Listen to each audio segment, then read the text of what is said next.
جانوروں کو لڑانا۔ جواب: کچھ لوگ تفریح و تماشے کے لیے مرغے، بٹے، تیتر، ہاتھی، مینڈھے اور ریچھوں وغیرہ کو لڑاتے ہیں۔ یہ جانوروں کو لڑانا اسلام میں حرام ہے۔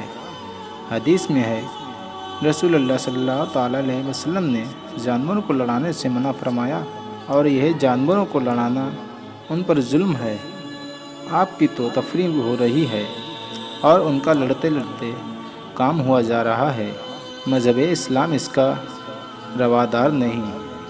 بے زبانوں پر ظلم و زیادتی سے اسلام منع فرماتا ہے۔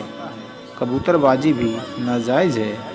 اعلیٰ حضرت فرماتے ہیں، تماشے کے لیے کبوتروں کو بھونکا اڑانا، جب اترنا چاہیں اترنے نہ دینا، اور دن دن بھر اڑانا، ایسا کبوتر پالنا حرام ہے، اور یہ تماشے دیکھنا، اس میں شرکت کرنا بھی ناجائز ہے۔